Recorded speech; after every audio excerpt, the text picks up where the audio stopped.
প্রিয় শিক্ষার্থী বন্ধুরা, আসসালামু আলাইকুম। আশা করি আল্লাহর রহমতে আপনারা সকলে ভালো আছেন। তো ইতিমধ্যে দাখিল পরীক্ষা হয়ে গেছে গণিত প্রশ্নপত্রের।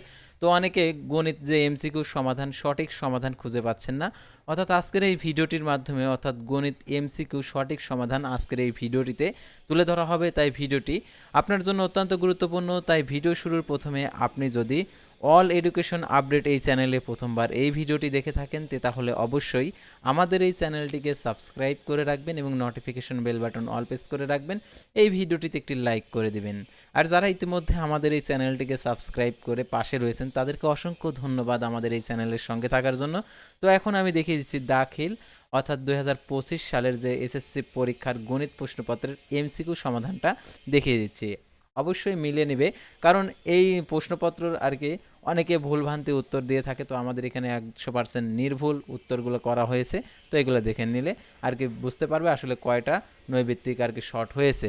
তো 1-এর হবে হচ্ছে ক, 2-এর হবে হচ্ছে খ, 3-এর হবে হচ্ছে ক। তো প্রশ্নপত্রের সাথে মিলে নেবে, কারণ সবার সাথে সবার সেট মিলবে না, অর্থাৎ প্রশ্নের সাথে এগুলো মিলে নেবে, তাহলে আর কি সবগুলো মিলে যাবে। তারপর হচ্ছে 4-এর হবে ঘ, 5-এর হবে হচ্ছে ঘ, 6-এর হবে হচ্ছে ক, তারপরে 7-এর হবে হচ্ছে গ, তারপর আমরা দেখতে পারছি 8-এর হবে হচ্ছে খ, 9-এর হবে হচ্ছে গ, 10-এর হবে হচ্ছে গ দেখা যাচ্ছে এখানে, তারপরে 11-এর হবে খ, 12-এর হবে ক, 13-এর হবে হচ্ছে এখানে হচ্ছে সবগুলোই আর কি দেওয়া আছে। তো এখানে তারপর আমরা পরবর্তী আর কি যেটা রয়েছে সেটা আমরা পরবর্তী পেজে আমরা ওটা দেখব, অর্থাৎ অ্যান্সারটা।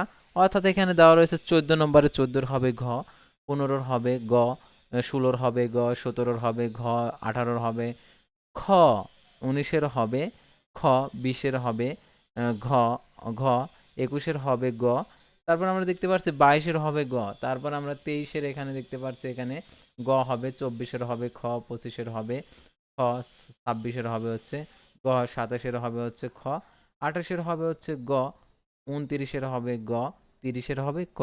তো এই ছিল দাখিল গণিত প্রশ্নের এমসিকিউ সমাধান। তো যাদের ভুলভ্রান্তি হয়েছে অবশ্যই সেটা আর কি না চিন্তা ভাবনা করে আর কি পরবর্তী পরীক্ষার জন্য অবশ্যই মনোযোগ দিতে হবে, কারণ একটিতে যদি খারাপ হয়ে যায় পরবর্তী যদি চিন্তা ভাবনা করা যায় পরবর্তী সাবজেক্টগুলোর পরীক্ষা খারাপ হওয়ার সম্ভাবনা রয়েছে। অর্থাৎ এটাতে যা হয়েছে হয়েছে, তো পরবর্তী সাবজেক্টে ভালো করার জন্য অবশ্যই মনোযোগ সহকারে পড়াশোনা করতে হবে।